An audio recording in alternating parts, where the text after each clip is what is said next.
The bass thumped through the floorboards, vibrating up my legs as I balanced the tray of drinks. 3 whiskeys neat, 2 vodka sodas, and something blue in a martini glass that cost more than I'd make in tips tonight. The air was thick, cologne, perfume, cigarette smoke, and desperation, all mingling into the distinct scent of Obsidian, the most exclusive nightclub in the city. "Table 7. Don't spill," Marco barked as he passed, his shoulder brushing mine roughly. I steadied the tray against my hip, ignoring the ache in my feet from the mandatory 6-inch heels we cocktail waitresses had to wear. 6 hours into my shift, and I still had 2 more to go. My phone vibrated in my pocket. The hospital again. I couldn't answer now. Mom would understand. She always understood, even when she shouldn't have to. I wove between tables, past men in tailored suits who never looked at my face, and women draped in diamonds who never saw me at all. Obsidian's clientele lived in a different world than mine, one where medical bills didn't pile up on kitchen tables, and where mothers didn't need experimental treatments insurance wouldn't cover. "Your drinks, gentlemen," I said, setting each glass down carefully on the black marble tabletop. The men at table 7 were regulars, middle-aged with heavy watches and heavier wallets. They tipped well when they were winning at the casino upstairs, poorly when they weren't. "Thank you, doll," one of them said, sliding a 50 across the table without looking up from his phone. "Keep the change." I slipped the bill into my apron pocket, murmuring thanks to a man who'd already forgotten I existed. As I turned to leave, the air in the club shifted. I felt it before I saw anything. A collective intake of breath, conversations dropping to murmurs, the DJ seamlessly transitioning to a different track. The crowd parted like dark water, and 3 men moved through the space that opened for them. 2 were clearly security, broad-shouldered in black suits with telltale earpieces and expressionless faces that scanned the room continuously. But it was the man between them that caused the atmosphere to change. He wasn't exceptionally tall, but he moved as if the world bent around him, rather than the other way around. Dark hair cut close at the sides, but longer on top, jawline sharp enough to cut glass, and eyes that seemed to absorb light rather than reflect it. His suit was clearly bespoke, the kind of subtle wealth that didn't need to announce itself. I'd worked at Obsidian for 7 months, and had never seen him before, but I knew immediately who he was. Everyone did. Dante Russo, owner of the club, owner of most of the neighborhood, the kind of man people spoke about in whispers. I turned away quickly, heading back to the bar. Survival instinct, maybe, like not staring directly at a predator in the wild. Elena, another waitress, grabbed my arm as I reached the service bar. "Do you see who just walked in?" Her voice dropped to a whisper. "That's him. That's Russo." "I know," I said, pulling my arm free. "Can you cover section 3 for a minute? I need to check my phone." "Are you crazy?" "Not with him here. Tony will fire you on the spot." "It's the hospital," I said, and her face softened immediately. 2 minutes. I'll cover, but hurry." I slipped through the door marked staff only, down the narrow hallway to the locker room. With trembling fingers, I pulled out my phone and listened to the voicemail. "Ms. Parker, this is Dr. Reeves. Your mother's latest test results have come back, and I'd like to discuss them with you. Please call my office to schedule an appointment tomorrow. It's important that we talk soon." The careful neutrality in his voice told me everything I needed to know. The treatment wasn't working. The experimental protocol we'd fought so hard to get her into, the one I'd taken this job to pay for, wasn't working. I leaned against the lockers, the cold metal pressing through my thin uniform, and allowed myself 10 seconds of despair. 10 seconds to feel the weight crushing my chest. 1, 2, 3. By 8, I was wiping away tears. By 10, I was straightening my uniform, checking my makeup in the small mirror inside my locker. The girl who stared back had shadows under her eyes that concealer couldn't quite hide. I stepped back into the hallway and nearly collided with a solid wall of black suit. One of the security men who had accompanied Russo stood directly in my path, his face impassive as he looked down at me. "Excuse me," I said, trying to step around him. He didn't move. "Ms. Parker?" My blood went cold. How did he know my name? Yes? Mr. Russo would like a word, not a request. I glanced back toward the locker room, but there was nowhere to run. I need to get back to work. This is work. His tone left no room for argument. Follow me. He turned and walked down the hallway, past the main floor entrance, toward the private elevator that led to the offices upstairs, areas where regular staff like me never went. I followed, my heartbeat drumming in my ears. The elevator opened silently, and he motioned for me to enter. As the doors closed us in together, I caught a glimpse of my reflection in the polished metal, pale face, wide eyes. I looked exactly how I felt, terrified. Am I in trouble? I finally asked as we ascended. The security man didn't look at me. Mr. Russo doesn't waste time on trouble. That wasn't reassuring. The elevator opened directly into a large office with floor-to-ceiling windows overlooking the city. The space was minimalist, black leather furniture, a massive desk, abstract art on the walls that probably cost more than my mother's medical bills.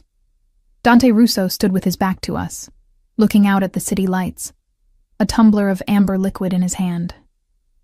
The security man gave me a slight push forward, then retreated, leaving us alone as the elevator doors whispered shut. For several long seconds, Russo didn't turn or speak. I stood frozen, afraid to move or make a sound. When he finally turned to face me, his eyes locked onto mine with an intensity that made my breath catch. "Adriana Parker," he said, my name rolling off his tongue like he was tasting it.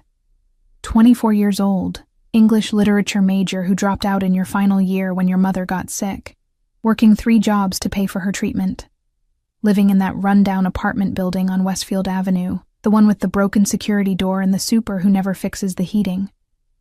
Each word felt like a physical touch, invasive and intimate. He knew everything about me. Why did he know everything about me? "How do you—" "I make it my business to know who works for me," he said, setting his glass down and moving closer, especially when they catch my attention. He circled me slowly, like a shark circling prey. I kept my eyes fixed ahead, afraid to follow his movement. "And you, Miss Parker, have caught my attention." "I don't understand," I whispered, hating how small my voice sounded. He came to stand in front of me, close enough that I could smell his cologne, something expensive and subtle, nothing like the overpowering scents the men downstairs bathed in. "7 months you've worked here, never late, never complained, taking every extra shift offered, fending off advances from clients with a smile that never quite reaches your eyes." My face burned. He'd been watching me. All this time he'd been watching me. "I need this job, Mr. Russo." "Dante," he corrected softly. "And yes, you do. For your mother's treatments, the ones that aren't working." I flinched as if he'd struck me. How could he possibly know about the voicemail I'd just received? "It's written all over your face," he said, answering my unspoken question. "You received bad news tonight." I said nothing, blinking rapidly to hold back tears. "I have a proposition for you, Adriana." There was something in his voice, a softness that hadn't been there before. When I finally dared to look up, the intensity in his dark eyes made me shiver. I swallowed hard. "Whatever you're suggesting, don't insult me." His voice hardened instantly. "If I wanted that kind of arrangement, there are plenty of women downstairs who would happily oblige." My cheeks burned with shame. "My apologies," I whispered. His expression softened again, almost imperceptibly. "I'm offering you a job, a different position. As my personal assistant. I don't understand. Double your current salary, full benefits. And—" He paused, studying my reaction. "Access to the best medical care for your mother. The kind not available to the general public." My heart stuttered. "Why would you do that for me? Let's say I see potential in you." He moved back to his desk, picking up a folder. "Everything is outlined here. Take it home. Read it. If you accept, be at this address tomorrow morning at 9. He held out the folder, and when I reached for it, his fingers brushed against mine. An electric current seemed to pass between us, and I jerked my hand back, clutching the folder to my chest. "I haven't agreed to anything," I said, finding a small spark of defiance. Something flashed in his eyes, surprise perhaps, and something else, something warmer. "No," he agreed. "You haven't. But you will. The certainty in his voice should have angered me. Instead, it sent a different kind of shiver down my spine. You can go, he said, turning away, dismissing me. But as I turned toward the elevator, he spoke again. Adriana? I paused, not turning back. Yes? Don't make me wait too long for your answer. I'm not a patient man. The elevator doors opened as if on cue. I stepped inside, clutching the folder like a lifeline. As the doors closed, I caught one last glimpse of Dante Russo. He was watching me with an expression I couldn't decipher. Possession, perhaps. Or hunger. It wasn't until I was back downstairs, hiding in a bathroom stall with shaking hands, that I opened the folder. Inside was a contract, a business card with an address, and a check made out to my mother's hospital for an amount that made my vision blur. The check was already signed. He knew I had no choice. I didn't finish my shift that night. I slipped out the back door, still in my uniform, and took the bus home in a daze. The folder clutched to my chest felt impossibly heavy, as if it contained not just papers, but my entire future. What I didn't know then, couldn't have known, was that Dante Russo had been watching me for months, that the job offer wasn't spontaneous but meticulously planned, that I had already been chosen long before I ever set foot in his office, and that by walking onto that elevator tomorrow morning, I would be stepping into a cage gilded with promises I didn't yet understand. Sleep eluded me that night, my mind racing between hope and suspicion. By dawn, I'd convinced myself a dozen times to take the offer, and a dozen more to run as far from Dante Russo as possible. But every time I closed my eyes, I saw my mother's face, gaunt and pale against hospital sheets, still smiling bravely for my benefit. Morning light filtered through my thin curtains as I stood in front of the mirror, scrutinizing my appearance. I'd chosen my most professional outfit, a navy pencil skirt and white blouse I'd worn to college interviews years ago. The clothes felt like a costume, an attempt to look like someone who belonged in Dante Russo's world. The address on the card led me to a sleek high-rise in the financial district, the kind of building where you needed a key card just to enter the lobby. I stood outside, clutching my worn handbag, gathering courage. Ms. Parker. I startled at the voice behind me. The same security man from last night materialized at my shoulder, his expression unchanged. Good morning, I managed. He didn't respond, merely held the door open. Inside, he guided me to a private elevator. Different from the one at the club, but equally intimidating. This one required a fingerprint scan, which he provided without comment. Mr. Russo is expecting you, he finally said as the doors closed. It was the most words I'd heard from him at once. The elevator opened directly into a penthouse apartment so vast it took my breath away. Floor-to-ceiling windows showcased panoramic views of the city, the morning sun glinting off glass and steel. The space was minimalist but luxurious. Italian leather, marble surfaces, and art that probably belonged in a museum. You're punctual. I appreciate that. Dante Russo's voice came from behind me.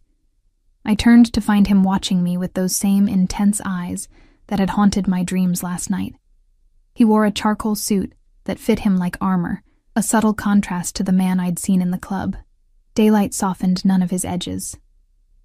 I said 9 o'clock, I replied, aiming for confident but hearing the tremor in my voice. Most people arrive early when they're nervous. He gestured toward a dining table where breakfast was laid out. Have you eaten? I shook my head, suddenly aware of the emptiness in my stomach. I'd been too anxious to eat.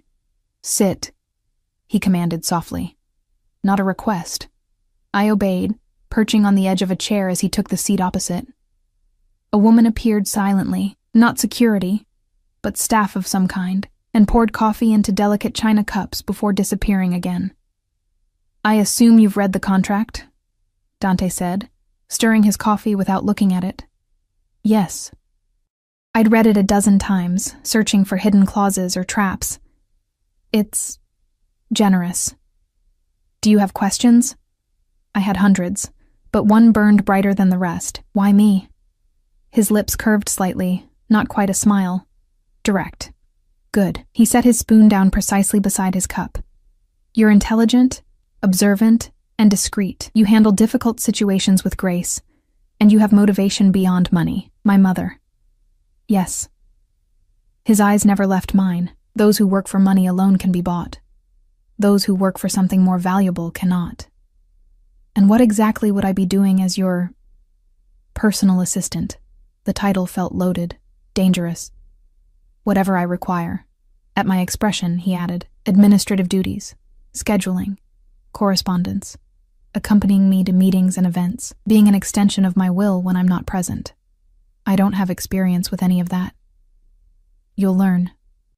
I took a sip of coffee to hide my uncertainty. It was the most delicious coffee I'd ever tasted. And my mother's treatment? I've already arranged for her transfer to a private facility. Dr. Alessandra Marino is expecting her this afternoon. She specializes in cases like your mother's. Her success rate is impressive. My hand trembled, coffee nearly spilling. You did this before I even accepted. As I said last night, I knew you would accept. His certainty should have offended me. Instead, it sent that same strange shiver down my spine. There's a car waiting to take you to the hospital now, he continued. You can sign the paperwork for your mother's transfer, collect her things, and explain the situation. The car will then bring you both to the new facility. And then you come back here. Your employment begins today. I set my cup down carefully. Mr. Russo. Dante. He corrected again. Dante, I conceded, the name feeling intimate on my tongue. This is all happening very quickly. I don't waste time, Adriana. Not mine, and not yours. He stood, buttoning his suit jacket with a fluid motion. Especially not when your mother's health is deteriorating by the day. The urgency in his voice matched the fear in my heart. How did he know so much? Why did he care? I don't understand why you're doing this, I whispered. He stepped closer, close enough that I had to tilt my head back to maintain eye contact. Not all actions require immediate understanding. Sometimes you must simply accept the gift being offered. Gift. As if this wasn't a transaction with terms I couldn't yet see. The car is waiting, he said, stepping back. Go to your mother. I'll expect you back by 4, and just like that, I was dismissed. The same security man appeared to escort me down, as if summoned by an invisible signal. In the sleek black car with tinted windows, I finally allowed myself to breathe. The driver remained silent as we navigated through morning traffic toward the hospital, where my mother had spent the last 9 months of her life. The hospital corridors felt different today. The same antiseptic smell, the same fluorescent lighting, but I moved through them with new purpose. When I reached my mother's room, she was awake, thumbing through a dog-eared paperback, the same one she'd been reading for weeks, unable to focus long enough to finish it. Adi, she said, her face lighting up. The nickname from my childhood never failed to warm my heart. You're early today. I sat on the edge of her bed, taking her frail hand in mine. How could I explain what had happened, what I'd agreed to? Mom, there's been a change in your treatment plan, I began carefully. I told her a version of the truth. That through connections at work, I'd secured her a place at an exclusive treatment facility with a specialist in her condition. I left out the parts about Dante Russo, about the deal I'd made. Honey, we can't afford that, she said immediately, her brow creasing with worry, always worrying about me even now. It's covered, I assured her. Everything's covered. How? Her eyes, so like mine, searched my face with mother's intuition that time and illness hadn't dulled. I got a new job, a better one, with benefits. It wasn't a lie, exactly. Her smile was tentative. That's wonderful. But it sounds too good to be true. It was. I knew it was. But I smiled back anyway. Sometimes we get lucky. The next few hours passed in a blur of paperwork, packing her few belongings and waiting for discharge approvals. The hospital staff seemed puzzled by the sudden transfer but offered no resistance once they saw the authorization forms, each bearing an embossed logo I didn't recognize, but which opened doors with remarkable efficiency. The facility we arrived at bore little resemblance to a hospital. Nestled on manicured grounds outside the city, it looked more like a luxury spa, all natural stone and glass, with fountains and gardens visible from the circular drive where our car stopped. A team greeted us immediately, a doctor in a tailored suit rather than scrubs, nurses who looked like concierges, and assistants who took charge of everything with practiced efficiency. My mother gripped my hand tightly as they wheeled her inside, her eyes wide with disbelief. "Ms. Parker," the doctor, Dr. Marino herself, addressed me after my mother had been settled into a suite that looked more like a 5-star hotel room than a hospital. "May I have a word?" In a private consultation room, she explained my mother's new treatment protocol in detail: cutting-edge therapies, some experimental, some not yet available to the general public.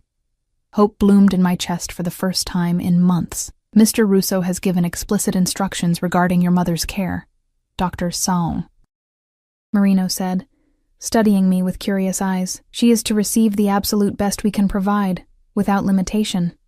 "Thank you," I said, unsure what else to say. "He must think very highly of you," she observed neutrally. I had no answer for that. When it was time to leave, my mother clung to me with surprising strength. "You'll come back soon?" she asked. "As often as I can," I promised, kissing her cheek. "This is a good thing, Mom. The best doctors, the best care." "I'm more concerned about you," she said softly, her eyes knowing. "What exactly is this new job, Adriana?" "Nothing to worry about," I lied, forcing a smile. "Just administrative work. Boring stuff." She didn't believe me. I could tell. But she let it go. "Be careful, sweetheart. Nothing in this world comes without a price."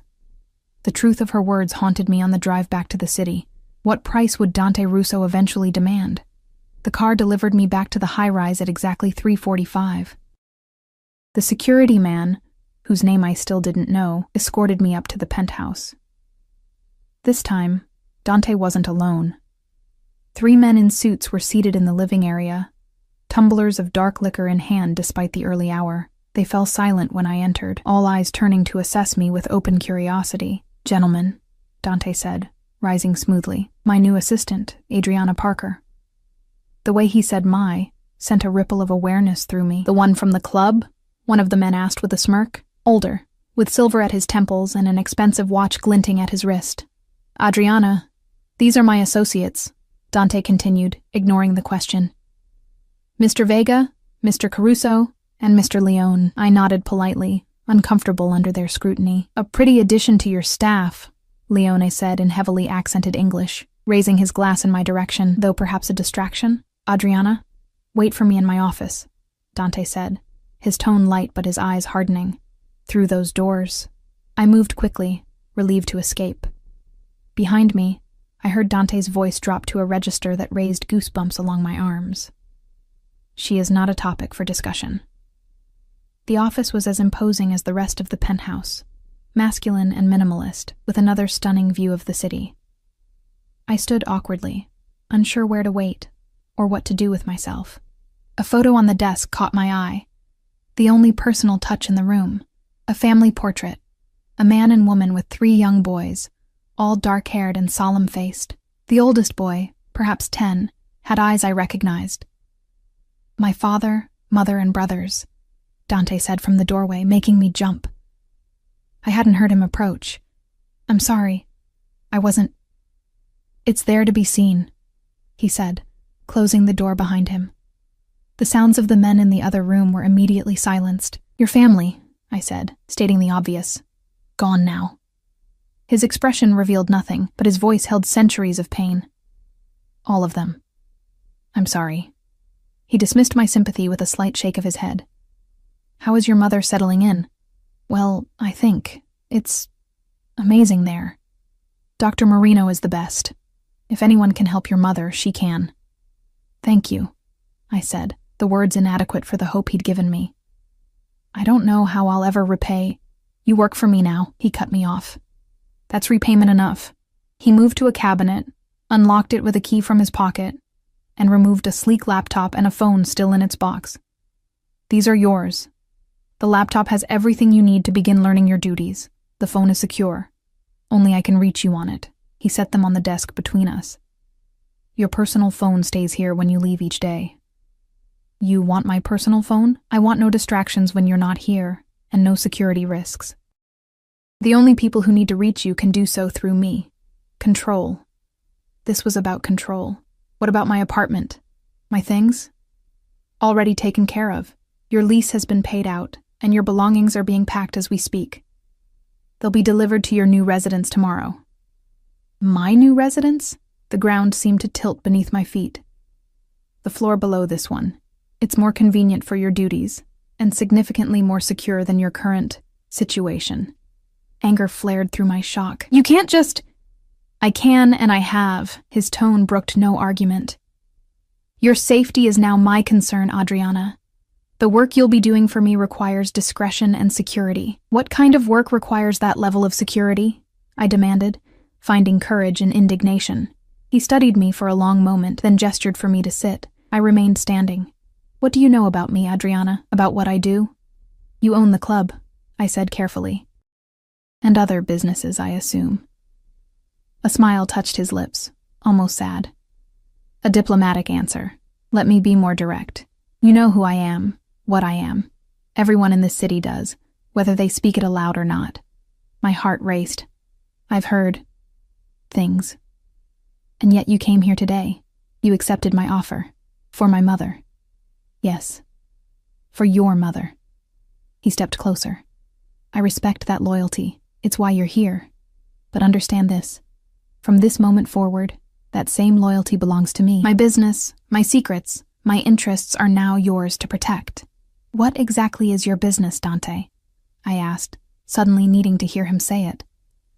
His eyes never left mine. Power, protection, profit. In that order. Not a direct confession, but we both knew what he meant. "And if I've changed my mind?" Something dangerous flickered in his gaze. "Have you?" I thought of my mother in that beautiful facility, of the Hope and Doctor. Marino's eyes when she described the treatment plan, of the mountain of debt, suddenly vanished. "No," I admitted quietly. "Good." He checked his watch. Another understated display of wealth. "We leave in an hour for dinner. Giovanni will show you to your temporary quarters where you can freshen up. There's a suitable dress waiting for you. Dinner? With who?" "With me, Adriana." That possessive note again, sending heat curling through my stomach. "Tonight is about you learning who I am. Tomorrow, you learn what I do." As if summoned, the security man, Giovanni apparently, appeared at the door. "One more thing," Dante said as I turned to leave. "The men you met today, keep your distance from them, especially Leone." "Why?" His eyes darkened. "Because they see you as a weakness of mine. And in our world, perceived weaknesses are exploited." "I'm not your weakness," I said, confused. "No," he agreed, his gaze traveling slowly over my face. "You're not." But the way he looked at me made me wonder if I might become one. The suitable dress waiting for me was a black silk sheath that fit as if it had been made for me. Which I realized with a chill it probably had been. Simple but elegant, with a price tag I was afraid to imagine. I stared at my reflection in the guest bathroom mirror, barely recognizing myself. My temporary quarters, as Dante had called them, were a spacious guest suite within his penthouse. Another indication of how thoroughly he'd planned my capture. I couldn't think of a gentler word for it. Despite the luxury surrounding me, I felt the invisible bars. When I emerged, Dante was waiting in the living room, his back to me as he looked out over the city. The setting sun cast him in silhouette, a dark figure against a burning sky. "The dress fits well," he said without turning. I paused, unsettled. "How did you—" "Your reflection," he explained, nodding toward the window where, indeed, my image was faintly visible. He turned then, his eyes taking me in with a thoroughness that made my skin warm, beautiful. The compliment hung between us, intimate and uncomfortable. I looked away first. "Where are we going?" I asked. "Somewhere private," he answered, offering his arm. "I dislike public attention." Giovanni and another security man, whose name I learned was Marco, escorted us down to a waiting car, a sleek black Mercedes with windows tinted so dark they seemed to absorb light. Marco drove while Giovanni sat in the front passenger seat, his posture alert, despite the seemingly relaxed setting. Dante sat beside me in the back, close enough that I could feel the heat of him through his suit. He smelled of that same subtle cologne. Sandalwood, and something darker I couldn't name. "You have questions," he said as we pulled into traffic. Not a question. I had hundreds, but settled on the most immediate. How did you know my dress size? A slight smile. I know many things about you, Adriana. Your dress size is among the least interesting. That didn't answer my question, but I moved on. How long have you been watching me? Since your second week at Obsidian. He said it casually, as if admitting to long-term surveillance was perfectly normal. You caught my attention when you handled a situation with a particularly difficult client. He'd had too much to drink, was becoming aggressive with one of the other waitresses. I remembered the incident. I spilled a drink on him, made it look like an accident. Yes. Most would have called security, created a scene. You found a more elegant solution. The way you diffused his anger, apologized so sincerely he ended up feeling like he'd somehow wronged you. It was artful. It was survival, I corrected. Women in service jobs learn these skills or they don't last. He considered this, nodding slowly. Even more impressive that it came naturally to you. The car turned onto a road leading out of the city, toward the coast. Soon the urban landscape gave way to more exclusive neighborhoods, gated estates set back from the road, hidden behind high walls and security systems. Where are we going? I asked again. My home. I thought the penthouse is one of my residences, yes, but not my home. We drove through wrought iron gates that opened silently at our approach, then up a long winding driveway flanked by old-growth trees. When the house came into view, I couldn't contain a soft gasp. It was a modern fortress, glass and stone, and sharp angles perched on a cliff overlooking the ocean. Lights glowed warmly from within, illuminating multiple levels, and what appeared to be a sprawling terrace. The grounds around it were immaculate, with security features cleverly disguised among the landscaping. Marco pulled up to the front entrance, where a middle-aged woman in a simple black dress waited. Giovanni exited first, scanning the area before opening Dante's door. The choreography was practiced, protective. Adriana, this is Mrs. Russo, Dante said as we approached the woman. My mother's cousin. She oversees my household.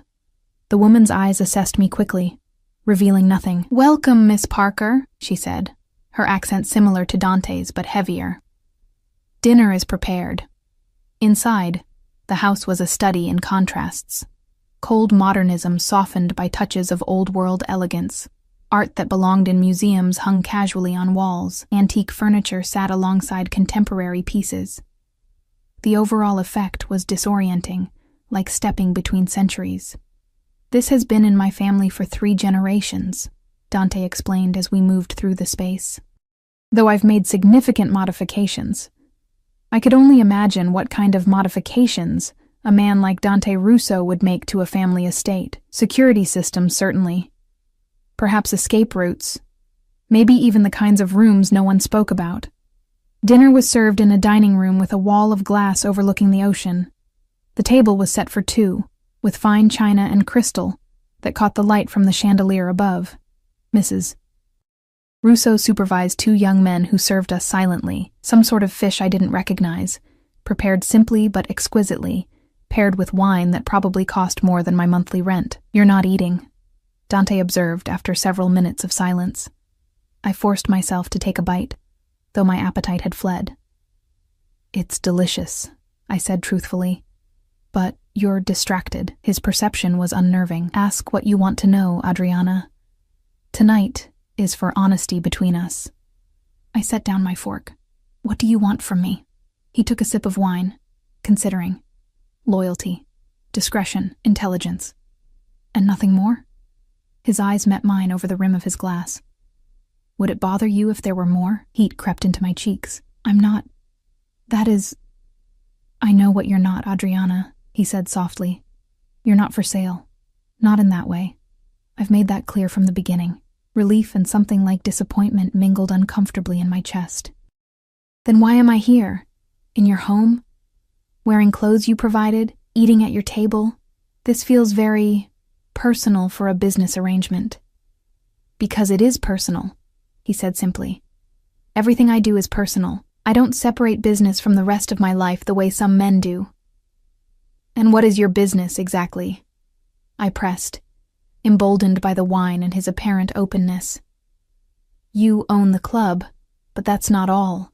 No, he agreed. That's merely the most visible part. I have interests in real estate, shipping, private security, and several other ventures. Some legitimate, some less so. The casual admission hung between us. And which will I be involved in? All of them, eventually. You'll learn each part of my operation, beginning with the legitimate businesses. As you prove yourself, your responsibilities will expand. Into the less legitimate areas? I said, not a question. Yes. No apology, no attempt to soften it. Does that trouble you? I thought about it honestly. I don't know yet. He seemed to appreciate the honesty. A fair answer. I don't expect blind allegiance, Adriana. I expect you to question, to think for yourself. That's why you're here. I thought I was here because you've been watching me for months and decided to... I struggled for the right word. Collect me. Something darkened in his expression. Is that how you see this? As a collection? What would you call it? For both of us. An opportunity. What opportunity do you get from this arrangement? You're already giving me everything. My mother's treatment, a new home, a salary I could never earn otherwise. What do you gain? He leaned forward slightly. Someone I can trust. You don't know me, I countered. I know you better than you might think. His voice lowered. I know you cry in the staff bathroom when you think no one is looking. I know you send flowers to your mother every Sunday, even when you can barely afford rent. I know you keep a journal where you write stories you never show anyone. I know you're smart enough and strong enough to survive in my world without breaking. Each revelation felt like a violation and a caress all at once. He'd been inside my life, my privacy, for months. That's not knowing me, I whispered. That's surveillance. Perhaps, he conceded. But it was enough to make me certain. Of what? That you're exactly what I've been looking for. The intensity in his gaze made me look away, uncomfortable with the weight of expectation I saw there. And if I disappoint you, you won't. The certainty in his voice was maddening. You can't know that. I can. I do. He set down his wineglass with deliberate care. Tell me about your father. The abrupt change of subject caught me off guard. What? Your father. He left when you were young, yes? Pain, old but still sharp, twisted in my chest. He died when I was 12. Something shifted in Dante's expression. Surprise, perhaps. The records indicate he abandoned your family. Is that what your surveillance told you? I couldn't keep the bitterness from my voice. My mother let people believe that. It was easier than explaining that he was killed over a gambling debt he couldn't pay. Less shameful, somehow. Understanding dawned in his eyes. I see. And somehow I felt he truly did. He was a good man, I said defensively. Just weak when it came to certain temptations. And your mother protected his memory by creating a different story. I nodded. She loved him, despite everything. Love makes us vulnerable, he said, an odd note in his voice. It can be exploited. Is that why you don't have anyone? I asked boldly. To avoid vulnerability. His laugh was unexpected, brief and genuine. What makes you think I don't have anyone, Adriana? My cheeks warmed. I just assumed, because a man in my position seems isolated, or because I've brought you into my home? Both, I thought, but said nothing. I have a family, he said after a moment. Not blood, not anymore. But people I would die for, people who would die for me. That doesn't sound like love, I observed. It sounds like loyalty. Sometimes they're the same thing. He studied me with those dark, inscrutable eyes. Have you ever been in love, Adriana? The question felt intrusive, yet I found myself answering honestly. No, not really. There hasn't been time. Because of your mother's illness. Before that, it was college, working multiple jobs to pay tuition. And now... I gestured vaguely, encompassing our surreal situation. And now you're here, he finished for me. A silence fell between us, not uncomfortable but charged with something I couldn't name. Outside, the ocean crashed against the cliffs below, a constant rhythm like a heartbeat. May I ask you something personal? I ventured after a while. He inclined his head slightly. You may ask. I may choose not to answer, fair enough. I gathered my courage. The photograph in your office, your family. What happened to them? His expression didn't change, but something in his eyes retreated, a door closing. What happened to many immigrant families in this city 20 years ago? They crossed the wrong people. I'm sorry, I said softly. It was a long time ago. Is that why you... I searched for a delicate way to phrase it. Why I became what I am. He finished the thought without rancor.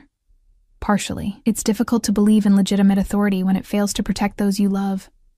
There was a story there, deeper than he was telling, but I sensed pressing further would shut him down completely, and now you're the authority, I said instead. In my world, yes. He reached for the wine bottle, refilling my glass, then his. Which brings us back to why you're here. To help you maintain that authority, to help me expand it. He leaned back, studying me. There are changes coming, Adriana, shifts in the landscape. I need people I can trust absolutely at my side. And you trust me? A cocktail waitress you've known for less than a day? I trust what I've observed in you over months. Your character, your resilience. His voice softened marginally. Your capacity for loyalty. To my mother, I pointed out. For now, he agreed, but loyalty, once earned, can transfer, can grow. The implication hung between us, both a promise and a threat. After dinner, he showed me parts of the house.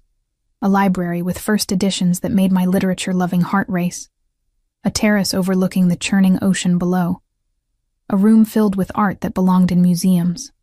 Always with Giovanni following at a discreet distance, always aware of where exits were, who might be watching. In a study lined with books and dominated by a massive desk, Dante paused. This is where I began, he said, almost to himself. After my family was killed, sitting at this desk, planning how to survive, how to ensure no one could ever hurt the people I cared about again. The vulnerability in his voice caught me off guard. How old were you? 17, he said. The oldest son. The only survivor. I couldn't imagine it. The weight of such loss, such responsibility at that age. You were just a boy. Boys become men quickly when necessary. He turned to face me, something fierce in his gaze. Remember that, Adriana. Whatever else you hear about me, whatever truths you discover as we work together, remember that everything I've built began here, with a promise to protect what's mine. The possessive way he said it sent a shiver through me. On the drive back to the city, I watched the lights of other lives blur past the tinted windows. Dante sat beside me, silent, but present in a way that filled the space between us. Not touching, yet I felt him everywhere. Why did you really bring me to your home? I asked as we neared the city limits. You could have told me all this at the penthouse. He considered the question for a moment. I wanted you to see where I come from, who I am when I'm not performing for others. And who is that? He turned to look at me, moonlight casting half his face in shadow. Someone who recognizes himself in you. The words stayed with me as we ascended to the penthouse, as he showed me to the guest suite where I would spend my first night in captivity, gilded, comfortable captivity, but captivity nonetheless. Rest well, he said at the door. Tomorrow your real work begins. Dante, I called as he turned to leave. He paused, looking back. May I call my mother? To say goodnight? Something softened in his expression. Of course. Use the secure phone I gave you. It's already programmed with her number at the facility. When he was gone, I sat on the edge of the obscenely comfortable bed, turning the phone over in my hands. This small concession, allowing me to call my mother, seemed significant somehow. A gesture of understanding, perhaps. Or just another way to remind me of his power over the things I cared about most. My mother answered on the second ring, her voice stronger than I'd heard in months. Adriana, is everything okay? Everything's fine, Mom, I assured her. I just wanted to hear your voice. How are you settling in? This place is unbelievable, honey. The doctor spent an hour with me today. A whole hour. And the food. She laughed softly. I actually have an appetite for the first time in months. Relief washed through me, momentarily drowning out my doubts. That's wonderful. But I'm worried about you, she continued, her tone shifting. This new job. There's something you're not telling me. My mother had always seen through me. It's complicated, I admitted, but it's a good opportunity. Really good. Is it safe? She asked directly. I thought of Dante's watchful security, of the way his mere presence commanded respect or fear. Yes, I said, not entirely a lie. I'm safe. And this boss of yours, what's his name? I hesitated. Dante Russo. The silence that followed stretched too long. Mom? Russo, she repeated, her voice suddenly tight. From the Russo family? The ones who control the East Side docks? Ice slid down my spine. You know of them? Oh, Adriana. She sounded exhausted suddenly, old in a way that had nothing to do with illness.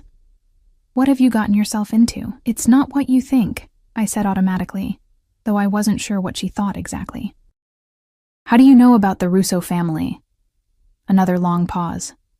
Your father, she finally said. The gambling debts that got him killed, they were to the Russos.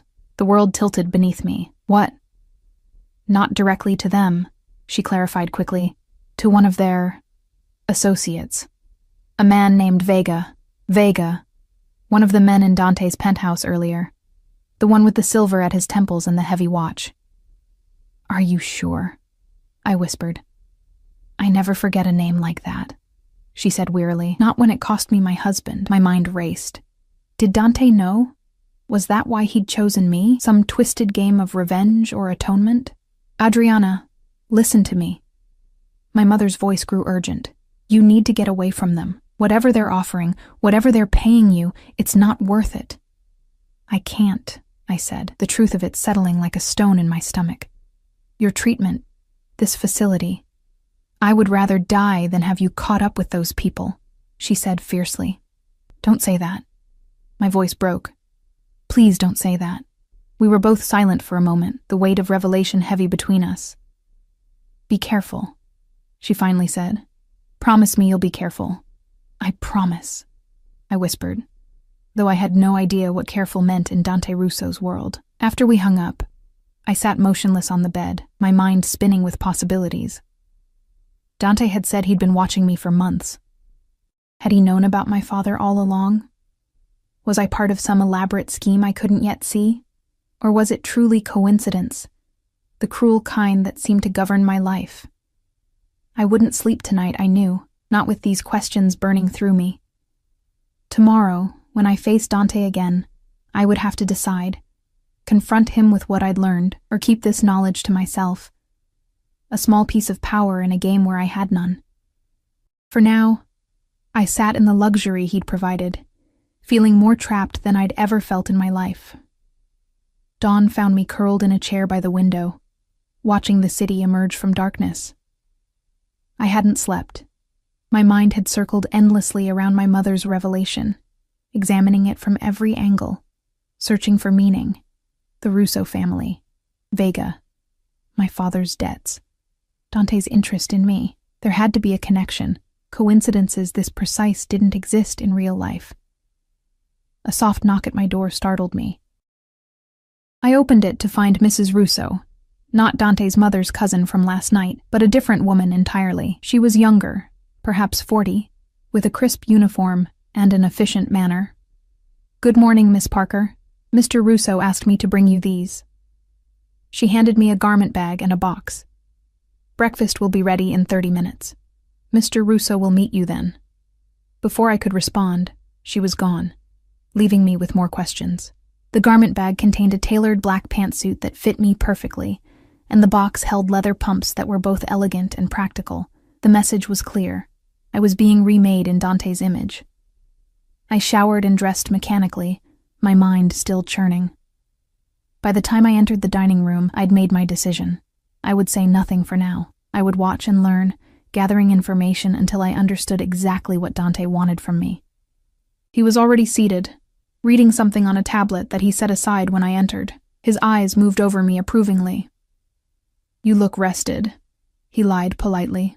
Thank you for the clothes, I said, ignoring the observation. Your wardrobe will be delivered today, along with your other belongings. The apartment below is being prepared. I took my seat, accepting coffee from the same silent attendant from yesterday. How many people work for you here, in this building? A dozen or so. Security, household staff, a few administrative personnel. He studied me over his coffee cup. Why do you ask? I'm trying to understand the scope of your operation. A slight smile. The penthouse staff is just the beginning. You'll meet others today as we visit some of my businesses. I nodded, pushing food around my plate without eating. My appetite had fled with last night's revelations. Something's troubling you, he observed. Not a question. I met his gaze directly. I spoke with my mother last night. Yes, I know. At my raised eyebrow, he added, the phone logs all calls automatically. Of course it did. I'd been naive to think otherwise. How is she? He asked, seeming genuinely interested. Better. The care there is. I searched for words. It's everything I could have hoped for. I'm glad. But she's worried about me. His expression didn't change, naturally. She's your mother. She recognized your name. There. A slight pause, almost imperceptible. His coffee cup hovered for a fraction of a second, before continuing its journey to his lips. Did she? He asked mildly. She says my father's gambling debts were to your family, or an associate of your family.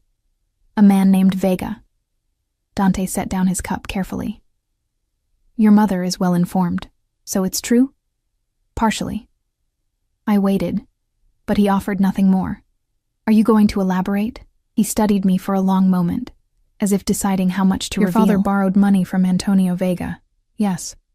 Vega worked for my father at the time, and when my father couldn't pay, Vega acted on his own initiative. The careful phrasing wasn't lost on me. You mean he killed my father without authorization? Yes. The bluntness startled me. I'd expected denials, deflections, not this calm admission. My father never approved of how Vega conducted his affairs, Dante continued. He was excessive, undisciplined, but useful in certain contexts. And now Vega works for you. A complicated inheritance. His eyes never left mine, one I've been gradually untangling. Did you know? I demanded. When you chose me? Did you know who I was? Yes. The confirmation struck like a physical blow. Why? Is this some kind of twisted atonement, or do you just collect the children of people your family has destroyed? A flash of something, anger, perhaps, crossed his face, quickly controlled. I chose you because you're exceptional, Adriana. Your connection to Vega was a complication, not a motivation. I don't believe you. That's your prerogative. He folded his napkin precisely, placing it beside his plate. But consider this. If I wanted to use you for some scheme related to your father, why would I have revealed the connection at all? Why not keep you in ignorance? It was a fair point. Then why tell me now? I didn't. Your mother did. He rose from his chair. Finish your breakfast. We leave in 20 minutes. He exited the room, leaving me with a cold breakfast and colder comfort. His explanation made logical sense, but something still felt off, like a puzzle with missing pieces. True to his word, 20 minutes later we descended to the garage beneath the building, where a different car and driver awaited. This time, only Giovanni accompanied us. Where are we going? I asked as we pulled into morning traffic. To see one of my legitimate businesses, Dante replied, the one that began everything else. We drove to the port, where massive cargo ships loomed like steel islands against the horizon. The car passed through multiple security checkpoints before stopping at a modern building overlooking the docks. Inside, it was all glass and steel, a corporate headquarters like any other, with employees in business attire moving purposefully through the space. Russo Shipping International, Dante explained as we entered a private elevator, founded by my grandfather when he immigrated here in 1952. Built by my father into the largest independent shipping operation on the East Coast, and expanded by me into what it is today. Which is? A multinational corporation with terminals in 12 countries and a fleet of 27 vessels. The elevator opened directly into a corner office with commanding views of the harbor. A middle-aged man rose from behind the desk, smiling warmly. Dante, he greeted, coming forward to embrace him. Twice in 1 month. I'm honored. Uncle Sal. Dante returned the embrace with evident affection. This is Adriana Parker, my new assistant. The older man turned to me with curious eyes. Ah, the famous Adriana. A pleasure to meet you. Famous? I wondered how many of Dante's people had been briefed about me. Adriana, this is Salvatore Costa, my father's oldest friend and the current CEO of Russo Shipping. Figurehead CEO, the older man corrected good-naturedly. Everyone knows who really runs things. Dante smiled slightly. Uncle Sal maintains the legitimate face of our operations. While this one, Sal gestured to Dante, makes all the interesting decisions behind the scenes. Come, sit, tell me how I can help with your education today. We spent the morning there, with Sal patiently explaining the intricacies of international shipping, logistics, import regulations, and the complex web of relationships that kept goods flowing through the port. I took notes on the tablet Dante had provided, asking questions when appropriate. It was normal, corporate, nothing like what I'd expected from my first day working for a man I knew to be involved in organized crime. You're surprised, Dante observed as we drove to our next destination. I expected something different, less legitimate. Yes, he smiled faintly. 90% of what I do is completely legal, Adriana. Shipping, real estate, securities. It's the other 10% that requires special management. Is that what I'll be doing? Special management? Eventually. For now, you learn how everything works, how it all connects. Our next stop was a construction site downtown, where a luxury high-rise was taking shape. We met with architects, contractors, and city inspectors, all of whom treated Dante with a deference that bordered on fear. Again, everything appeared legitimate on the surface, though I noticed how certain conversations halted when we approached, how some men wouldn't meet Dante's eyes. After lunch at an exclusive restaurant where the owner himself served us and refused to accept payment, we visited a private bank where Dante introduced me to financial advisors who managed what he called his public portfolio. The numbers they casually discussed made my head spin. By late afternoon, I was exhausted and overwhelmed by the scope of Dante's empire. We returned to the penthouse, where he led me to a home office I hadn't seen before. Your workspace, he explained. When we're not out in the field, the office was smaller than his, but equally well appointed, with a desk positioned to face the door rather than the window. A security measure, I realized. A laptop sat ready, along with several folders. These contain the basics you'll need to understand my operations, he said, gesturing to the folders. Company structures, key personnel, financial channels. Study them tonight. Tomorrow we'll continue your education. I sank into the chair, suddenly aware of how little I'd slept. It's a lot to absorb. You'll manage. There was that certainty again. Any questions from today? Dozens, I admitted. But I'm not sure where to start. He leaned against the desk, closer than necessary. Start with what's bothering you most. I looked up at him, finding courage. Vega, if you know he killed my father, why do you still work with him? Something cold flickered in Dante's eyes. Who says I do? He was in your living room yesterday. Keep your friends close, he said softly. And your enemies closer. The implication hung between us. He's your enemy? Let's say we have a complicated relationship that is nearing its natural conclusion. A chill ran through me. What does that mean? It means you should stay away from him, as I advised yesterday. He straightened, moving toward the door. Study those files. We'll speak more tomorrow. Dante, I called as he reached the doorway. He paused, looking back. Where do I fit in all this? Really? He considered the question seriously. Right now? Nowhere. You're learning, observing. In time, you'll become my voice when I'm not present. My eyes and ears in places I can't always be. Your spy. My representative, he corrected. In many ways, my most important asset, because I know your secrets, because you'll understand the whole picture. Few do. After he left, I opened the first folder, trying to focus through my exhaustion. Organization charts, financial statements, property holdings. On paper, Dante Russo was a successful businessman with diverse interests and considerable wealth. Nothing indicated the other 10% he'd mentioned. I was halfway through the second folder when my secure phone rang. My mother's facility. "Hello?" I answered anxiously. "Miss Parker, this is Dr. Marino." My heart lurched. "Is everything all right?" "My mother is doing well," she assured me quickly. "Very well, in fact. Her response to the initial treatments has been most encouraging. Relief flooded me. That's wonderful. I'm calling because she's been asking to see you.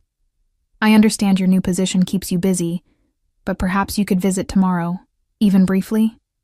"Of course," I said immediately. "I'll speak to Mr. Russo." "No need," Dr. Marino said smoothly. "He's already approved it. A car will collect you at 10 tomorrow morning." Of course he had. Nothing happened in my life now without Dante's approval. The thought should have angered me more than it did. After the call, I forced myself to finish reviewing the files, making notes on questions to ask. Around 8, Mrs. Russo, the younger one from this morning, appeared with dinner on a tray. "Mr. Russo sends his apologies," she explained. "He was called away on business." I was secretly relieved. The day had been intense enough without more one-on-one time with Dante and his penetrating gaze. After eating, I explored my temporary quarters more thoroughly. The guest suite included a bedroom, bathroom, and small sitting area, all appointed with the same understated luxury as the rest of the penthouse. My meager belongings had been arranged neatly. Clothes hung in the closet, books stacked on the nightstand, even my worn, stuffed rabbit from childhood placed carefully on the bed. The intimacy of it, someone handling my things, knowing what mattered to me, made me shiver. I picked up the rabbit, a gift from my father on my 8th birthday. Had Dante seen it? Had he known what it meant to me? I fell asleep clutching it, a child's talisman against the unknown darkness. The nightmare came swiftly, my father falling, blood blooming across his chest, Vega's face morphing into Dante's, then back again. I woke, gasping. Sheets twisted around me, the city lights casting harsh shadows across the room. "Easy," a voice said from the darkness. "You're safe." I jerked upright, heart hammering. Dante sat in a chair near the window, watching me. In the dim light, he looked almost ethereal. A guardian angel or a demon, I couldn't decide which. "What are you doing in here?" I demanded, pulling the sheets higher. "Security alerted me that you were in distress." His voice was calm, matter of fact. "You were crying out." I touched my cheeks, finding them wet. "So you just came in? Without permission?" "Your safety is my concern now, Adriana. That includes nightmares. I don't need you to protect me from dreams." He remained still, watching me with those impossible-to-read eyes. "What were you dreaming about?" "Nothing," I lied. "Your father," he guessed accurately. "And Vega." I looked away. "Please leave, Adriana." Something in his voice made me meet his gaze again. "I give you my word, Vega will never harm you. No one will, while you're under my protection. Is that supposed to comfort me, that I've traded one captor for another?" He stood slowly, moving to the edge of the bed. In the darkness, his presence felt overwhelming. "Is that how you see me? As your captor? What else should I call someone who's arranged every aspect of my life without my consent? Who monitors my calls and enters my room while I sleep? Protector," he suggested softly. "Ally." "Perhaps one day, friend. Friends don't own each other," I whispered. He reached out, his fingertips brushing my cheek so lightly I might have imagined it. "Get some rest. The car will take you to see your mother at 10. After he left, I sat awake for a long time, my skin burning where he'd touched me.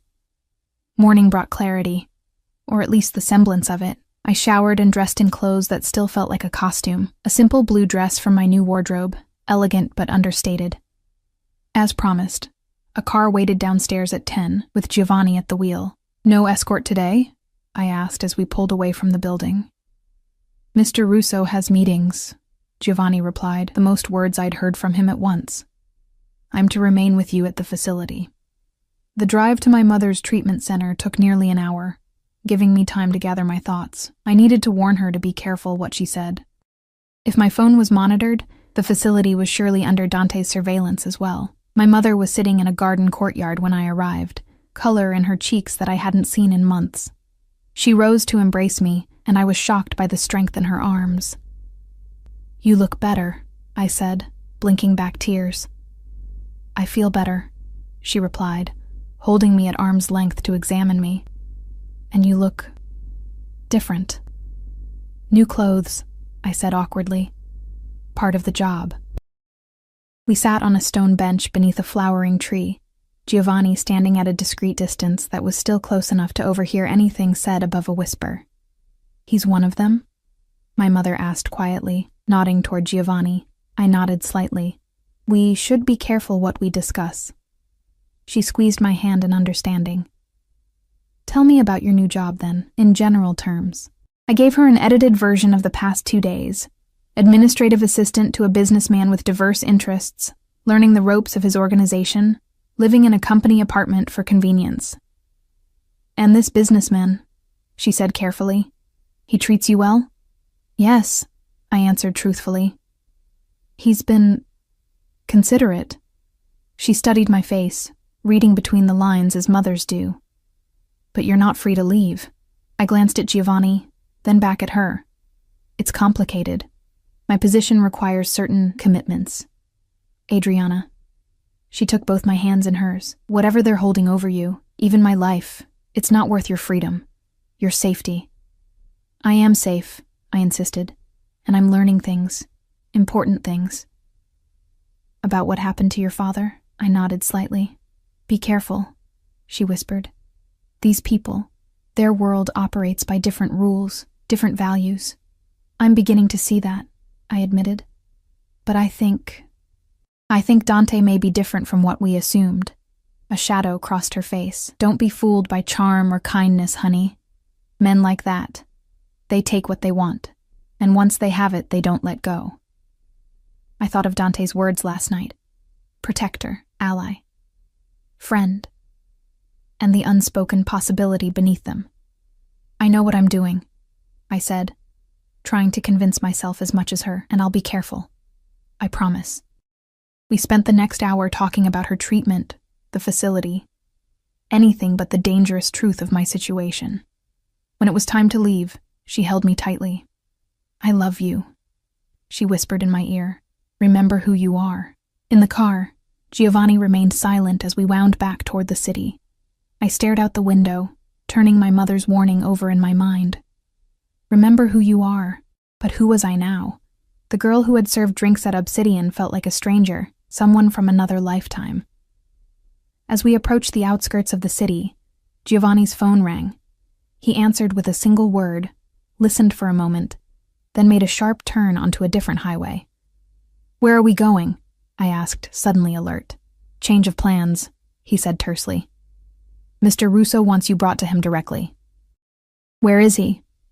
Giovanni didn't answer, accelerating onto a stretch of road I didn't recognize. My heart rate quickened as the city fell away behind us, replaced by industrial zones and eventually docklands I'd never seen before. We pulled up to a warehouse complex surrounded by high fences and security cameras. Giovanni flashed an ID at a checkpoint, and heavy gates opened to admit us. The car stopped at a nondescript entrance where Marco waited, his expression grim. "Is something wrong?" I asked as Giovanni handed me over to him. "Inside," was all Marco said, leading me through dim corridors that smelled of salt and metal. We entered a large open space filled with shipping containers. In the center stood Dante, his back to me, facing a man kneeling on the concrete floor. Even from behind, I recognized him. "Vega, Adriana," Dante said without turning. "Right on time." Fear crawled up my spine. What's happening? Now he turned, and the expression on his face chilled me to the bone. This wasn't the Dante who'd touched my cheek in the darkness, who'd spoken of protection and alliance. This was someone else entirely, someone with ice in his veins and death in his eyes. "Justice," he said simply. "Long overdue." Vega looked up at me, recognition dawning in his bloodshot eyes. His face was bruised, one eye swollen shut, blood drying at the corner of his mouth. His hands were bound behind his back, his once immaculate suit torn and stained. "You," he croaked. "Parker's girl." A chill ran through me. He knew who I was. Had known all along, perhaps. Adriana, Dante said calmly, as if we were still in his office discussing business. Come here. I moved forward on legs that felt disconnected from my body, stopping a few feet from where Vega knelt. The concrete floor around him was stained with what I tried to convince myself wasn't blood. Do you know why we're here? Dante asked me, his voice eerily gentle. No, I whispered. Closure, he said, circling Vega slowly. For both of us. Vega spat blood onto the concrete. You've lost your mind, Dante. Over this... waitress? Dante's hand moved so quickly I barely saw it. A sharp backhand that snapped Vega's head to the side. Speak to her with respect, Dante said, his tone unchanged despite the violence of his action. Or don't speak at all. Vega glared up at him, hatred burning through the fear in his eyes. You're breaking every code, every tradition. Your father would be ashamed. My father is dead, Dante replied coldly, because of men like you who put profit above loyalty. He turned to me, his expression softening marginally. Adriana, 12 years ago, this man ordered the death of your father over a gambling debt of $30,000, a debt your father was in the process of repaying. My breath caught. What? Tell her, Dante commanded Vega. Tell her the truth. Vega's jaw clenched, but something in Dante's gaze made him comply. Your father was making payments, he admitted grudgingly. But he was late. I needed to make an example. You needed to prove yourself, Dante cut in, disgust evident in his voice. A small-time enforcer desperate to impress my father. So desperate you ignored his explicit instructions never to harm families. Never to create widows or orphans unnecessarily. He moved to stand behind me, his presence solid and warm at my back.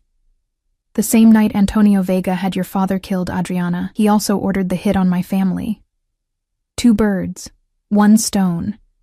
Eliminate a debt that was being repaid too slowly, and remove the Russo family so he could take control of our territory. Vega struggled against his bonds, fury contorting his face. That's a lie. I had nothing to do with your family's deaths. For 12 years I believed that, Dante said, his voice deadly calm. Until last month, when certain evidence came to light, bank transfers, phone records, a deathbed confession from the triggerman himself. My mind was spinning, struggling to process the connections forming. You found this out a month ago. Yes, Dante confirmed. The same week I began making arrangements to bring you into my organization. The timing couldn't be coincidental, so this was about revenge all along, I said, a hollow feeling spreading through my chest. Using me to get to him. Dante stepped around to face me, his dark eyes intense. No, Adriana. This was about justice. For both of us. And protection. For you, I don't understand. Vega discovered I was investigating him. Dante explained. He began looking into my movements, my interests. He found that I'd been watching you.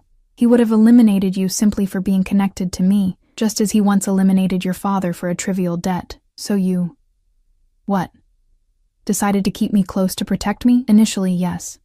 His gaze never wavered, but that's not why I kept you. Something in his voice made my heart stutter. Vega's bitter laugh interrupted the moment. How touching, he sneered. The mighty Dante Russo, falling for a cocktail waitress. Your enemies will tear you apart when they learn how weak you've become.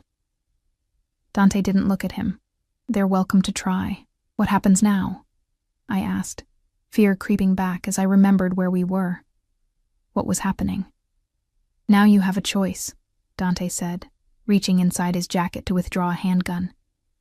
He held it out to me, grip first. Justice by your hand, or mercy by your word. Either way, Antonio Vega's fate is yours to decide. I stared at the gun, then at Dante's face, searching for some sign that this was a test.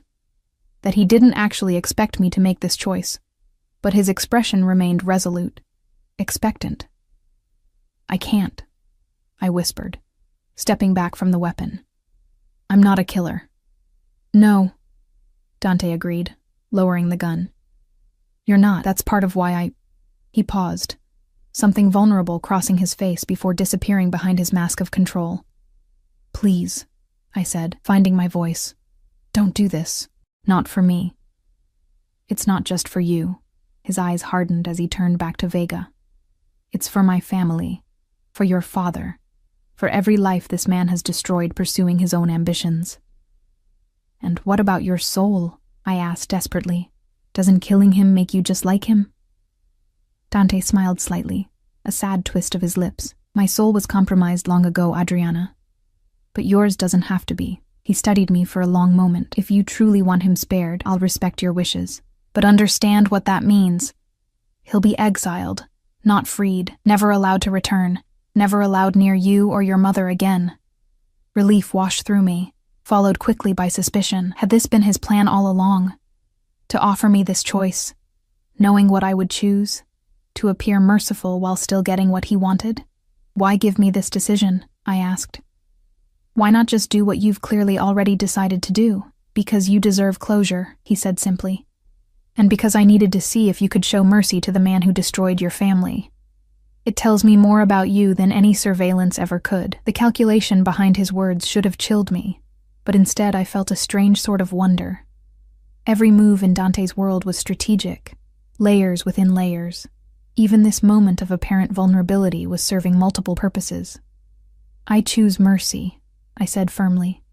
Let him live with what he's done. Dante nodded once, then turned to Giovanni and Marco, who had been standing silently by the door. Take him to the airfield. The arrangements are already in place. As they hauled Vega to his feet, he lunged forward suddenly, his face contorted with rage. This isn't over, Russo. You think you've won, but you've just painted a target on your back, and hers. Dante's expression didn't change, but something dangerous flashed in his eyes. He stepped close to Vega, speaking too quietly for me to hear. Whatever he said drained the color from Vega's face. He went limp between Giovanni and Marco, suddenly compliant as they led him away. When the door closed behind them, Dante and I were left alone in the cavernous space.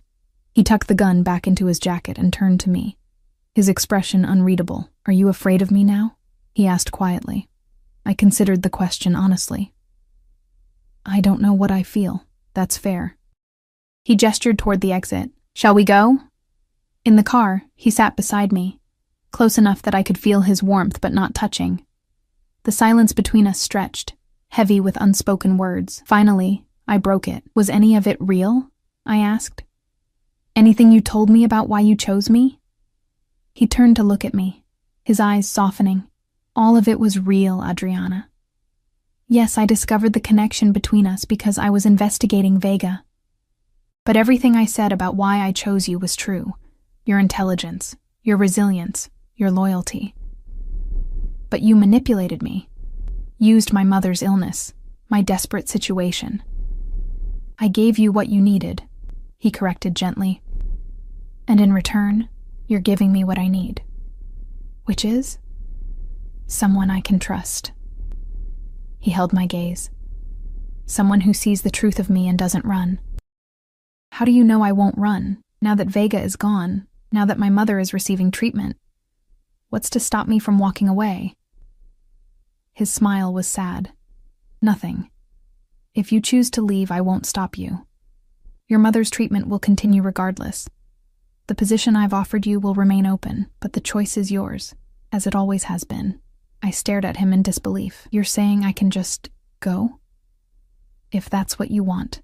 He looked away, gazing out at the city passing by. Though I hope you'll stay. The sincerity in his voice caught me off guard. There was vulnerability there, real emotion beneath the controlled exterior. Or perhaps that too was calculated. Another layer of manipulation. Why would you want me to stay, knowing I've seen this side of you? He was quiet for a moment. Because you've seen this side of me and you're still here. Still asking questions instead of cowering in fear. Still challenging me instead of simply obeying. He turned back to me. Do you know how rare that is in my world, Adriana? To be seen as I truly am? The raw honesty in his expression made something shift inside me.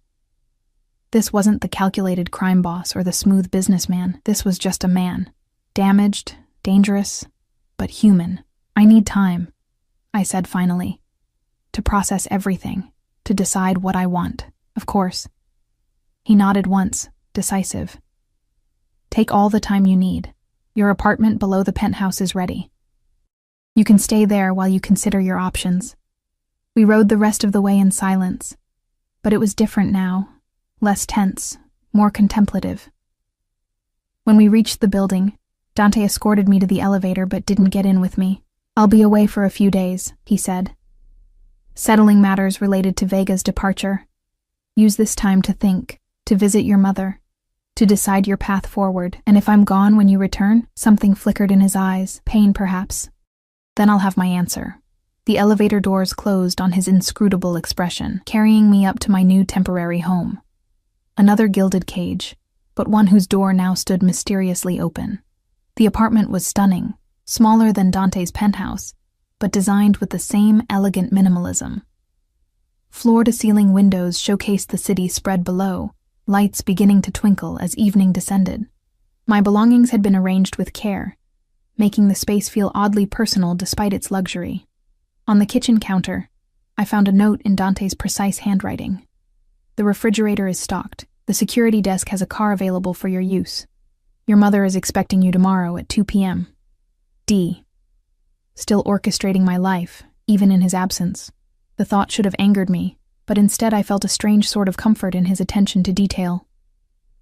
I spent that night and the next wandering through the apartment, thinking through my options. I visited my mother, finding her stronger still, almost like her old self. When I tentatively broached the possibility of leaving Dante's employment, her response surprised me. "Are you afraid of him?" she asked directly. "No," I admitted after consideration. "Not for myself, anyway. Is the work itself something you object to?" I thought about the businesses I'd seen. Legitimate operations, impressively run. "Not what I've seen so far. Then what's holding you back, honey?" I struggled to articulate it. The world he lives in, the things he's capable of, the way he's manipulated events, my life, to serve his purposes. She took my hand, her eyes wise with experience. "The most dangerous man is the one who doesn't recognize his own power. Dante Russo knows exactly what he is. There's a certain safety in that honesty." "You're saying I should stay? Work for the family connected to Dad's death?" "I'm saying you should make your choice based on the man Dante is now, not the legacy he inherited." She squeezed my hand. "And maybe consider that manipulation isn't always malicious. Sometimes it's protection, seen from a different angle." Her words stayed with me through the next 2 days as I wandered the city, visited her again, and spent nights staring out at the skyline from my temporary home. On the 3rd day, I made my decision. When Dante returned that evening, I was waiting in his penthouse, seated in the living room with the city lights spread behind me. Giovanni had let me in without comment, as if he'd been expecting me. Dante paused when he saw me, surprise briefly crossing his features before his composure returned. He looked tired, the customary perfection of his appearance slightly frayed at the edges. "Adriana," he said simply, removing his jacket and loosening his tie. "You're still here." "I'm still here," I confirmed, watching him carefully. He moved to the bar, pouring himself a drink. "Would you like one?" I nodded, and he brought me a glass of the same amber liquid he drank. I took a sip, the burn of expensive whiskey warming my throat. "Have you reached a decision?" he asked, settling into the chair opposite me. "Yes." I met his gaze directly. "I want to stay, to continue learning, working for you." Relief flickered across his face, quickly masked. "May I ask why?" I considered my answer carefully. "Because you offered me a choice when you didn't have to. Because you respected my decision about Vega. Because..." I paused, gathering courage. "Because I want to understand you, all of you. Not just the businessman or the crime boss, but the man underneath." Something shifted in his expression. A softening, a vulnerability I'd glimpsed only in fragments before. "Understanding goes both ways, Adriana." "I know." I set my glass down, leaning forward slightly. "I'm not naive. I know what I'm choosing. I know who you are, or at least I'm beginning to, and I'm still here." He studied me for a long moment, as if memorizing my features. "There will be difficulties, dangers. My world isn't kind to perceived weaknesses." "I'm not your weakness," I said firmly, echoing his words from days ago. A ghost of a smile touched his lips. "No, you're not." He rose, moving to stand at the window, his back to me. There's something else you should know before you fully commit to this path. I waited, sensing the weight of whatever he was about to share. Your father, he said finally. His death wasn't just Vega's decision. It was approved by someone in my family. My breath caught. Who? My uncle, the one who took control after my father and brothers were killed. He turned to face me, his expression grave.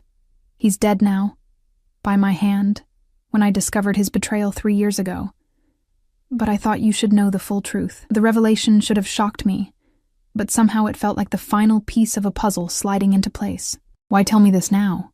Because if we're to move forward, in whatever capacity, there can be no secrets between us.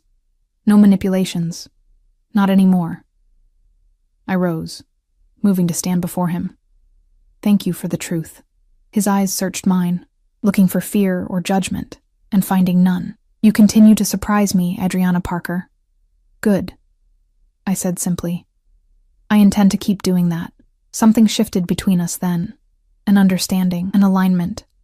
Whatever happened next, we would face it together, both of us changed by the truths we'd shared. 6 months passed in a blur of learning and transformation. I absorbed the intricacies of Dante's empire, the legitimate businesses, and, gradually, the shadows behind them. I accompanied him to meetings, events, negotiations. I learned to read the subtle shifts in his expressions, to anticipate his needs before he voiced them, to represent his interests when he wasn't present. My mother's health improved steadily under Dr. Marino's care. By the 4th month, she was strong enough to move into a comfortable apartment Dante provided near the treatment facility. I visited her weekly, no longer afraid to speak freely about my work, my life, the man who had irrevocably changed both. He looks at you differently now, she observed one afternoon as we shared tea on her balcony. How so? I asked, though I knew what she meant. Like a man who's found something he thought he'd never have. She studied me over the rim of her cup. And you look at him the same way. I couldn't deny it. Somewhere amid the danger and intensity of Dante's world, amid the shared confidences and quiet moments, something had shifted between us.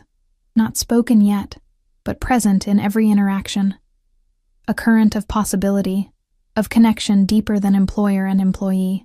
On the night marking my 6th month in Dante's service, he invited me to dinner at his cliffside home. Mrs. Russo greeted me with the warmth of familiarity now, and the security team nodded respectfully as I passed. I was no longer an outsider, but part of Dante's inner circle. Trusted, valued, protected. After dinner, we walked on the terrace overlooking the ocean, the night air cool against my skin. Dante was quieter than usual, a tension in his shoulders I'd learned to recognize. What's wrong? I asked directly. He smiled slightly. Your perception continues to improve. You're avoiding the question. He stopped at the terrace railing, looking out at the dark water below. I received information today about a potential threat, a coalition forming against me, led by former associates of Vega. Fear tightened my chest. Against you, or against us? He turned to me, surprise evident in his expression. Us? Your organization. Your people. I held his gaze. Me, all of the above, he admitted, but primarily targeting what they perceive as my greatest vulnerability. Me, I said again, understanding dawning. Yes. His jaw tightened. They believe that through you, they can control me, hurt me. Can they? The question hung between us, heavy with implication. Dante stepped closer, close enough that I could feel the heat of him. Yes, he said softly, the admission clearly costing him. They can. I should have been frightened by the confession. Instead, I felt a strange sense of power, not over him, but with him. Balance in what had once been so unbalanced. What will you do? I asked. What I must, to protect what's mine. His eyes never left mine. But first, I need to know where you stand. What you want. I understood the real question beneath his words. I want to stay, I said clearly. With you. Whatever that means. Whatever it costs. Something fierce and tender crossed his face. He raised a hand to my cheek, his touch gentle despite the strength I knew those hands possessed. Adriana, My name on his lips sounded like a prayer. Do you understand what you're saying? The choice you're making? Yes. I covered his hand with mine, holding it against my face. I've seen all of you now. The businessman, the crime boss, the orphaned boy who built an empire from ashes. I know who you are, what you're capable of, and I'm still here. The last barrier between us dissolved with those words. He drew me closer, his eyes asking a final question that I answered by closing the distance between us. His lips met mine with surprising gentleness, a contrast to the intensity that vibrated through him. When we parted, his expression was transformed, open in a way I'd never seen before, vulnerable in a way perhaps no one had. I will keep you safe, he promised, his voice low and fierce. Always. I know. I smiled slightly. And I'll keep you human. Understanding passed between us. A bargain. A balance. He would protect me from his world. I would protect him from himself. In the weeks that followed, we moved carefully into this new reality. By day, I remained his assistant, professional and focused. By night, we explored the deepening connection between us, learning each other's histories, fears, desires. The threat Dante had mentioned materialized in small ways at first. Business disruptions, minor betrayals by peripheral associates. We weathered them together, my insights often complementing his experience, my perspective softening his more ruthless impulses. When the direct attack finally came, an attempt on my life as I visited my mother, it was Dante's precautions that saved me. The would-be assassins never made it past the security team that had been shadowing me, invisible but ever-present that night, as I lay in Dante's arms in his penthouse, the city lights casting patterns across the ceiling. He made a decision. We need to end this, he said, his voice hard with resolve. Permanently. How? He outlined his plan, a strategic dismantling of the coalition against him, a series of moves that would eliminate the threat without sparking a war. Calculated, precise, ruthless. And you want my help, I guessed, reading the unspoken request in his eyes. Yes. His honesty was absolute now. Your insight, your perception, your restraint. I understood what he was asking, not just my assistance, but my conscience. My humanity as a counterweight to his more brutal instincts. I won't become what they are, I said firmly. And I won't let you become that either. Relief softened his features. That's exactly why I need you. Over the next month, we executed the plan together. Where Dante would have struck with overwhelming force, I suggested more subtle approaches. Where I would have shown mercy, he insisted on necessary firmness. Together we found a balance. Justice without cruelty, power without corruption. When it was done, the threat neutralized, the coalition scattered. Dante took me back to his cliffside home. In the library where he had once shown me his beginnings, he knelt before me, taking my hands in his. Marry me, he said simply. No preamble, no flowery speech, just the directness that was so essentially him. Are you sure? I asked, searching his face. Your world is safer with you in it, he finished. Stronger with you beside me, better because of you. I thought of the journey that had brought us here, from cocktail waitress and shadowy boss to partners in every sense. I thought of my mother's words about the honesty of a man who knows his own power. I thought of the balance we'd found together, his darkness tempered by my light, my softness protected by his strength. Yes, I said, the decision feeling like coming home. Yes. The relief and joy that transformed his face made him look younger, unburdened. He pulled me into his arms, holding me as if I might disappear. I love you, he said against my hair, the first time he'd spoken the words. More than I thought possible. I love you too, I whispered back. All of you. 1 year to the day after I first entered Dante's office at Obsidian, we were married in a private ceremony at the cliffside house. My mother, fully recovered and radiant, walked me down the aisle. Dante's loyal inner circle stood witness: Giovanni, Marco, Uncle Sal, Mrs. Russo, alongside my few true friends. As we exchanged vows overlooking the ocean where we'd first acknowledged the truth between us, I reflected on the strange path that had led us here. From a desperate cocktail waitress, unaware of being watched to the wife and partner of the most powerful man in the city. From a vulnerable girl seeking to save her mother to a woman who had found her own strength. Dante's eyes held mine as he slipped the ring onto my finger, his voice steady with conviction. Where you go, I go. Your enemies are my enemies. Your joy is my joy. Your pain is my pain. From this day until my last. Not traditional vows, but ones that spoke to the reality of our world, the dangers we faced together, the protection we offered each other, the balance we maintained between darkness and light. Where you go, I repeated, meaning every word. Your strength is my strength, your burden is my burden, your heart is my heart, from this day until my last. As his lips met mine, sealing our promise, I knew we had both found something we never expected. Redemption in the most unlikely place, love born from the ashes of vengeance, and a future neither of us had dared to imagine. Together, the man who had once watched me from the shadows now stood beside me in the light. And I, who had once been invisible to the powerful world around me, now helped shape it with compassion and courage. We were not perfect. Dante would always carry darkness within him, and I would always struggle with the moral complexities of his world, but together, we had found balance. Protection without possession, power tempered by mercy, love strong enough to transform us both. And in the end, isn't that what justice truly looks like? Not revenge or retribution, but transformation.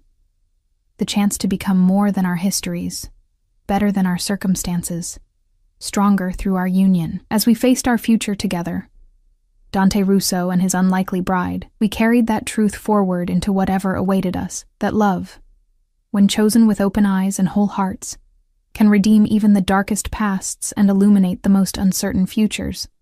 Not an ending, but a beginning, our beginning,